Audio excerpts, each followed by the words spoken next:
ħanejlek x'ħanbidlu Prim Ministru. Ħankunu qegħdin nindirizzaw il-problema kbira li ħloqt inti fuq il-kwistjoni tal-enerġija fejn meta kellek iċ-ċans għal darbtejn fl-2004 u fl-2006 minflok mort għal teknoloġija li hija aħjar għall-ambjent, aħjar għas-saħħa, aħjar għall-but, iddeċidejt li twebbes rasek u tmur biex tibni power station li taħdem biż-żejt l-iktar żejt li niġġes fid-dinja. Din hija r-reazzjoni tal-mexxej Laburista meta mistoqsim il-Prim Ministru ser jagħmel differenti gvern ġdid.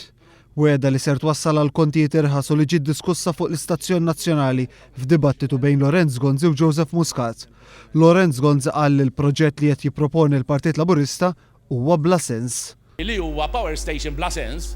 Joseph Muscat qal li huwa biss il-Partit Laburista li jemmen bil-fatti li pajjiżna għandu jmur għall-enerġija li taħdem bil-gass. L-ebda tip ta' konsensus fuq il-gass, aħna l-unika roadmap ċara li ħadd wassal għall-gass, il-Prim Ministru kellu żewġ chances kemm ilu Prim Ministru li jmur għall-gass.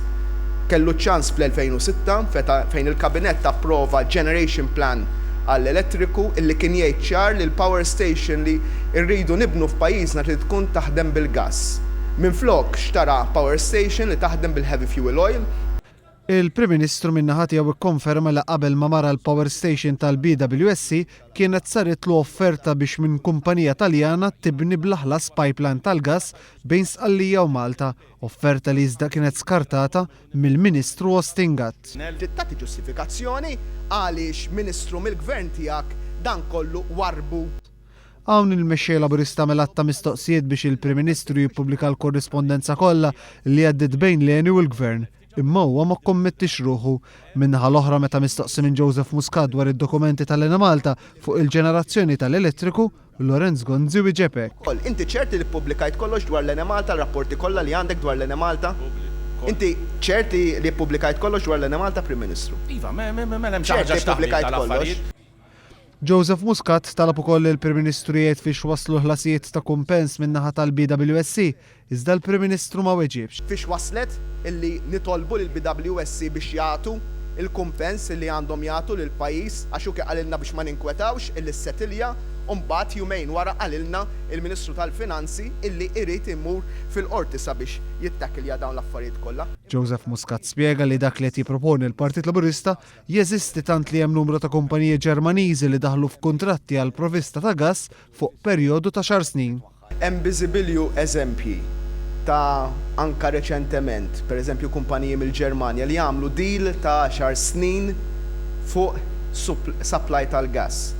Imma li jibqa' l-istess prezz għax ġdid għad-domanda. Ġifieri illu Kollok mekkaniżmu. Li jibqa' l-istess prezz.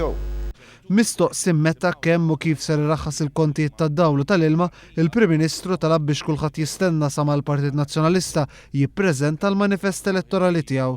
Għall-kuntrarju l-mexxej Laburista Joseph Muscat qal li triq il-qudiem hija l-energy mix li qed jipproponi il-Partit Laburista.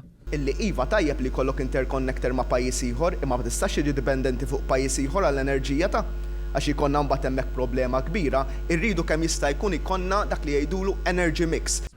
U qal li l-pjan tal-Partit Laburista huwa pjan fattibbli intis li jgħin lill-familji, lin-negozju u anke jsalva lil-Ena Malta, tenna Joseph Muscat. Il-familji Maltin u Awċi ma jistgħux jitħallew at the mercy ta' deadlines illi dejjem jiskad. Fil-programm ġew diskussijat ta' temi oħra, inkluż dak li ser kun qed jiġri fil-ġimgħat li ġejjin sad-data tal-elezzjoni ġenerali.